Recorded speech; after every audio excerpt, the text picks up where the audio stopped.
Hello दोस्तों, मैं आपका दोस्त बल्लू इन यूके।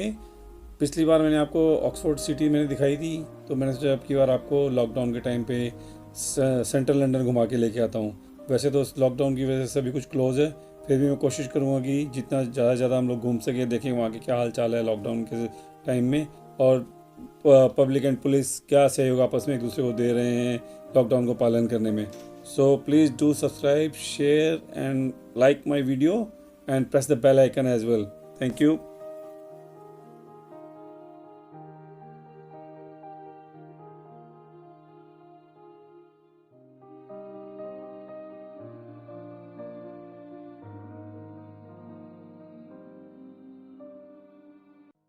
दोस्तों, जैसा कि आप देख रहे हो, हम सेंट्रल लंदन में हैं और मौसम भी बड़ा अच्छा है और शाम का टाइम हो गया है। हम लोग अभी ट्रफेलगर स्क्वायर की तरफ जा रहे हैं और साइड यहाँ लगता है कुछ कंस्ट्रक्शन वर्क भी चल रहा है, रोड वर्क चल रहा है, तो ये उन्होंने एरो लगाए हुए हैं कि ट्रैफिक को इस साइड से मोड़ा हुआ है। यहाँ पे एक ये खास बात अच्छी है कि जब भी कोई काम करते हैं तो उसके पार्टीशंस जरूर कर देते हैं ये लोग, और आपका जो रोड डाइवर्जन है वो भी आपको ठीक से पता लगता है, तो आप कहीं रास्ता भूलते नहीं हैं। ये अब हम यहाँ से लेफ़्ट को मुड़ेंगे और हम लोग ट्रफेलगर स्क्वायर की तरफ पहुंच जाएंगे। मुड़ते ही आप देखेंगे सामने ये नेल्सन कॉलम है, नेल्सन कॉलम, और ये बहुत ही हिस्टोरिक प्लेस है और बहुत अच्छा टूरिस्ट अट्रैक्शन पॉइंट है। यहाँ गर्मियों के टाइम में तो इतना रश होता है कि लोग समझ लीजिए कि पाँव रखने की जगह नहीं होती है, और दूर दूर से लोग यहाँ देखने के लिए आते हैं इसे।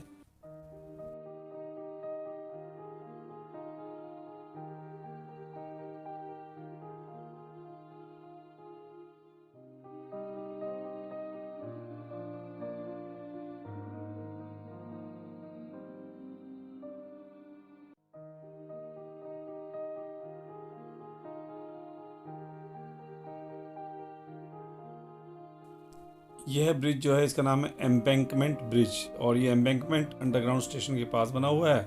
यहाँ से हम लोग लेफ़्ट लेंगे और लेफ़्ट लेके थोड़ा आगे चलेंगे। देखिए आपके आगे रेड लाइट होने वाली है, थोड़ा आगे ये रेड लाइट है, और रेड लाइट पे कोई सड़क क्रॉस भी नहीं कर रहा, फिर भी रेड लाइट पे हमें रुकना पड़ता है। लोग कानून का बहुत अच्छे से पालन करते हैं। ये लेफ्ट साइड में आप देखिए रेड लाइन्स लगी हुई, डबल रेड लाइन्स। यहाँ पे किसी भी टाइम पे गाड़ी खड़ी करना सख्त मना है। और जैसे कि लंदन में तो घूमने का कुछ अलग ही मज़ा है। यहाँ पे इस टाइम आप ट्रैफिक की स्पीड देख रहे हो, यहाँ पे 20 माइल्स की स्पीड है, और ट्रैफिक इतना ज़्यादा नहीं है क्योंकि सिटी के अंदर वैसे भी ट्रैफिक बहुत स्लो ही चलता है यहाँ पे, क्योंकि पेडेस्ट्रियंस और साइकिलिस्ट इनकी सब ये सब लोग भी सड़क क्रॉस कर रहे होते हैं, तो यहाँ पे ट्रैफिक के नियमों का बहुत ज़्यादा पालन किया जाता है। और लंदन एक बहुत बड़ी हिस्टोरिक प्लेस है। इसको घूमने में तो आप समझ लिए कम से कम 10-15 दिन का टाइम चाहिए अगर आपको तसल्ली से इसको घूमना है। लेकिन फिर भी यहाँ कुछ बेसिक अट्रैक्शंस हैं, जिनमें कि लंदन आई है, लंदन ब्रिज है, टावर ब्रिज है, शार्ड है, ब्रिटिश म्यूज़ियम है।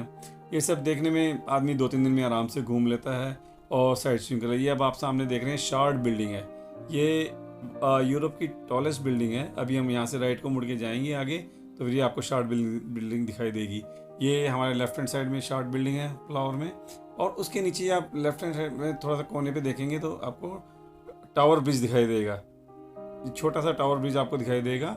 इससे आगे चलते हुए मैं आपको शार्ट बिल्डिंग की तरफ ले चलता हूँ, उसके बाद मैं आपको टावर ब्रिज की साइड ले जाऊँगा। और यहाँ पे आप देखेंगे, जैसे मैंने आपको बोला 20 की स्पीड लिमिट है, रोड पे भी मार्किंग लगी हुई है कि स्पीड लिमिट 20।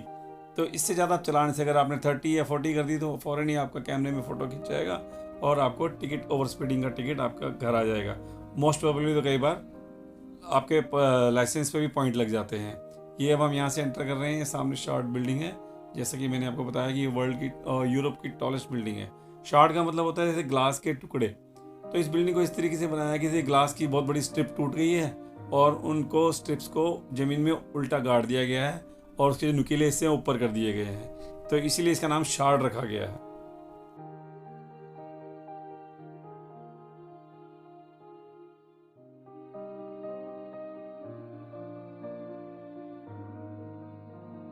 तो हम लोग सेंट्रल लंदन घूमने के लिए आए हुए हैं, लेकिन सेंट्रल लंदन बिल्कुल खाली पड़ा हुआ है, एकदम से क्वाइट सा एरिया है। तो फिर भी मैंने सोचा कि चलो मैं तो सिर्फ जाके घूम ही आते हैं, देख के आते हैं क्या है क्या नहीं है। नहीं तो यहाँ पे तो पाँव रखने की जगह नहीं होती, इतना बिजी एरिया होता है। कोशिश करूँगा आपको कुछ चीज़ें दिख सकती है तो मैं आपको दिखाता हूँ।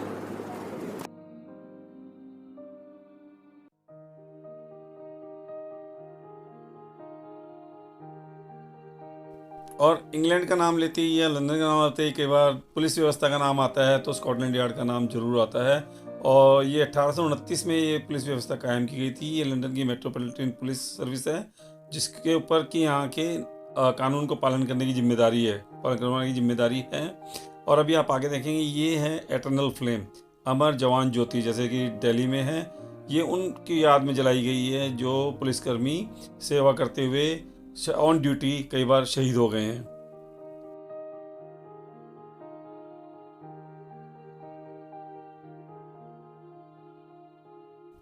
अब हम ड्राइव करते हुए जा रहे हैं जिस साइड से, ये हमारे लेफ्ट हैंड साइड में लंदन आई। ये लंदन का बहुत मशहूर टूरिस्ट अट्रैक्शन है और यहाँ पे आप कह सकते हैं ताजमहल के बराबर ही टूरिस्ट आते हैं। तो ये बहुत ही मशहूर जगह, जो लोग लंदन आते हैं वो लंदन आई ज़रूर देखने आते हैं। और ये आप देख रहे हैं इंफॉर्मेशन डेस्क इसके पास में ही है। यहाँ पे आपको हर तरह की इंफॉर्मेशन मिल जाती है बसेस के बारे में और लंदन में क्या क्या देखने वाला है। ये सब फ्री ऑफ कॉस्ट आपको यहाँ पे मिलता है, इसके आपको कोई चार्ज नहीं है, गवर्नमेंट की तरफ से लगाया गया है। रोड आप देख रहे हो जैसे कि बिल्कुल खाली पड़े हैं, कोई भी नहीं है, लोग साइकिलिंग कर रहे हैं। नहीं तो ये एरिया इतना हसल बसल वाला है कि बहुत ही गहमा गहमी यहाँ पे रोड पे रहती है और लोग बहुत घूमने आते हैं यहाँ पे।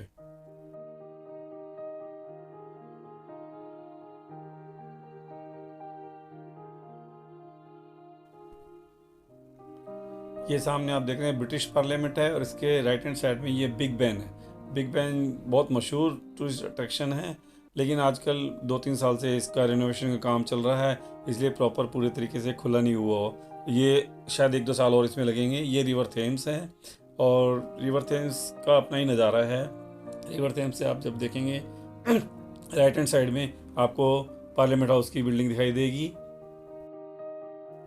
और ये लंदन की मशहूर रेड बस, जैसे मैंने आपको बताया था ऑक्सफोर्ड में रंग बिरंगी बसें थी, यहाँ लंदन में ओनली रेड बसेज है। ये हम वेस्टमिनिस्टर ब्रिज के ऊपर से देख रहे हैं, सामने लंदन आई है। और ये लंदन आई सन 2000 में खोला गया था और उस टाइम ये वर्ल्ड का सबसे बड़ा जायंट फेरी व्हील था। ये एक व्यू और आप देख सकते हैं Big Ben plus parliament house का। लंदन की और एक ख़ास बात है, यहाँ की बस सर्विस और ट्रेन सर्विस इतनी अच्छी है कि लोगों को सेंट्रल लंदन में आने के लिए गाड़ी लाने की ज़रूरत ही नहीं पड़ती है। इतना सुविधाजनक है। और आजकल के हालात में आप देख रहे हो बस स्टॉप बिल्कुल खाली है, क्योंकि कोरोना के टाइम पे बस सर्विस इन्होंने बहुत कम की हुई है, तो लोग सेंट्रल लंदन में कम ही घूमने के लिए आ रहे हैं। तो और आजकल लोग साइकिलिंग पे ज़्यादा ध्यान दे रहे हैं। ये गवर्नमेंट की तरफ से साइकिल्स प्रोवाइड की गई है, ज़्यादा बिजी है, वो अपना यूज़ करें। लेकिन आज बिल्कुल क्वाइट है, आप देख सकते हो कितना क्वाइट है।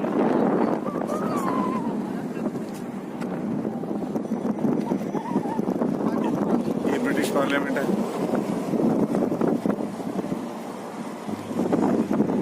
रिवर थेम्स है और पीछे लंदन आई है।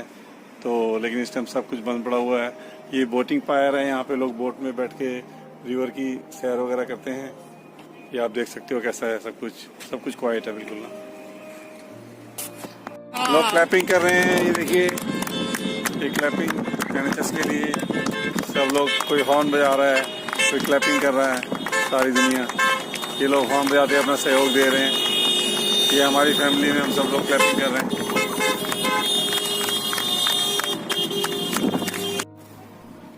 और ये है लंदन का मशहूर टेलीफोन बूथ। लंदन का नाम लेते ही 2-3 चीज़ जरूर सामने आती है, telephone booth, bus service, big Ben, London आई। ये भी उनमें से एक ही है।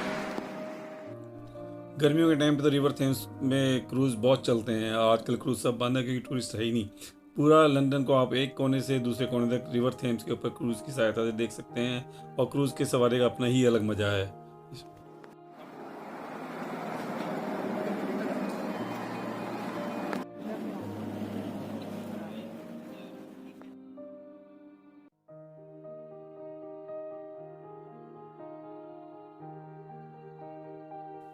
आप लेफ्ट हैंड साइड में देख रहे हैं साइकिलिंग के लिए एक अलग ही लेन बनी हुई है। तो यहाँ पे पूरे यूके में ही रोड्स पर मेन रोड्स पर मोस्टली साइकिल के लिए अलग लेन बनाई गई है, ताकि उनका डिस्टर्बेंस बीच में ट्रैफिक को ना हो और वो सेफ भी रहें।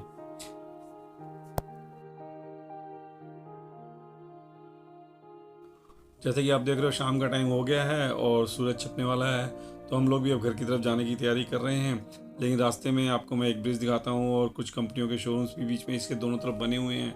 तो ये एरिया बहुत ही अच्छा लगता है। और लंदन में शाम का समय तो बहुत ही सुहाना होता है। वैसे तो शाम और सुबह किसी भी कंट्री में बहुत ही अच्छी होती है। कभी किसी भी रिवर साइड चले जाएं, किसी भी पहाड़ी एरिया में चले जाएं, सूरज उगता हुआ सूरज ढलता हुआ दोनों ही बहुत अच्छे लगते हैं। ज़रूरी नहीं कि ये स्पेशली किसी एक जगह अच्छा हो, लेकिन ये तो कुछ जगहें ऐसी होती हैं जहाँ पे अगर आप लोग राइट टाइम पे राइट प्लेस पे हों तो वो और भी हसीन यादगार बन जाती है आपकी। ये अभी आपने टेस्ला का शोरूम देखा, हमारे मेरे राइट हैंड साइड में था। अब हम लोग घर की तरफ जा रहे हैं। घर में जाते हुए जिस फ्लाईओवर पे हम लोग चढ़ रहे हैं, वो फ्लाईओवर भी बहुत अच्छा बना हुआ है। इसके दोनों साइडों में बड़ी बड़ी बिल्डिंग्स बनी हुई है। तो जब इन चारों दोनों तरफ की बिल्डिंगों के बीच में से ये रोड गुजरता है और रात के टाइम जब इन बिल्डिंग्स की लाइट ऑन हुई होती है तो कुछ और ही अद्भुत सा नज़ारा देखने को मिलता है। इस रोड के दोनों साइडों में होटल्स बने हुए हैं और कार शोरूम्स बने हुए हैं। आप मेरे लेफ्ट हैंड साइड में देखेंगे किया कार का शोरूम है। ये इतना ऊंचा बनाया है कि देखने में ही बहुत अच्छा लगता है कि ये बिल्डिंग एकदम से कैसे जमीन से निकल के सामने बाहर आ रही है। तो आप एक ऐसा लगता है कि आप बिल्डिंगों के बीच में तैरते हुए जा रहे हैं। ये मेरे राइट हैंड साइड में ऑडी का शोरूम है, ये आप देख रहे हैं। जैसा मैंने बताया बिल्डिंगों के दोनों तरफ बड़े बड़े शोरूम बने हुए हैं। और दोस्तों, अगर आपको ये मेरा वीडियो अच्छा लगा तो प्लीज़ इसको ज़रूर लाइक कीजिएगा, शेयर कीजिएगा। और मैं कोशिश करूँगा कि मैं ऐसे ही आपको यूके की सैर कराता रहूँ, लंदन की सैर कराता रहूँ। और मैंने स्कॉटलैंड अभी जाना है कुछ दिनों में, तो मैं आपको ज़रूर स्कॉटलैंड के पहाड़ी एरियो की सैर कराऊँगा। So please do like my video and share it, press the bell icon. आपका दोस्त Ballu in UK. Thank you, bye bye, sayonara.